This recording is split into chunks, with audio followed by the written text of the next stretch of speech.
Chapter 2. The main tasks of education. Two main goals. Which of these goals is more important? What is the greatest difference between the educated and the uneducated? What is the main task of self-education? What does work on a book, especially on a scientific one, consist of? About reading skills and working through books. 1. The main objectives of education. We may feel the need for education for various reasons. The desire for knowledge or the need to deepen the worldview may act on us. Sometimes they feel that without education it is impossible to understand modern life, to understand it and, therefore, to live and act correctly. Without this or that education in our time it is impossible to be a real specialist in almost any business. Finally, now more and more people want to be educated also because educated, other things being equal, can bring more benefits to society. 2. Two main goals. Whatever these special tasks may be, to achieve them two conditions are required. 1. Acquisition of a certain amount of information from the field of science, technology, art, etc. 2. Development and deepening of mental strength, abilities, character. These two main goals should be kept in mind by everyone who aspires to education. 3. Which of these goals is more important? Not only the definition of the way of reading depends on this, but also the nature of the books read.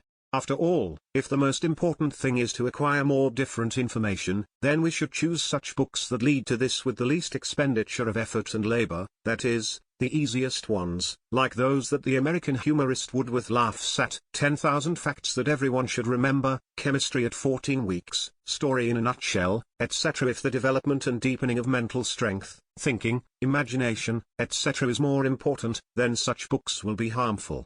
Books are needed that are not too difficult, but also not easy, such, when reading which you constantly have to strain your thought, imagination. And, to a certain extent, the more will be put on such a book of labor and time, the better the result will be, all other things being equal. 4.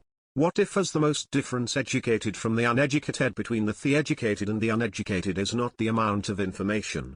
The famous English thinker Ruskin correctly said that if a person reads and memorizes all the books of the British Museum, he will not yet become educated from this.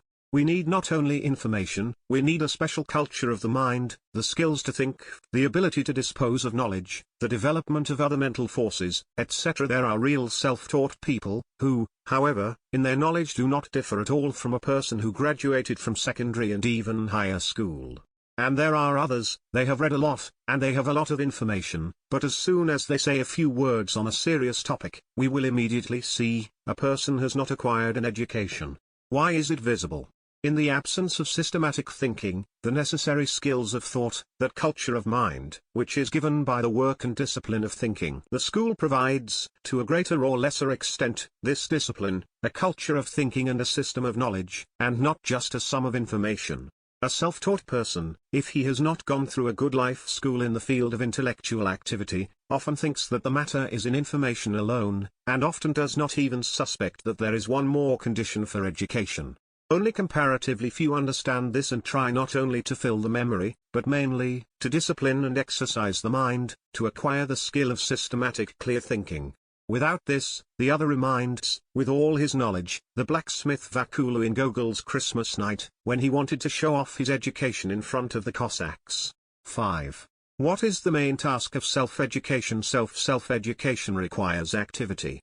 But this initiative should be expressed not in the self-numbing of the head with poorly understood information, but in the assimilation of them and in self-development. It is necessary to develop and train our mental abilities as we develop physical. There is only one way for this: exercise and work, work and work. In self-education, work on a book should be the most serious, persistent, difficult and often very long. But there is nothing to spare time for it, it will pay off in abundance.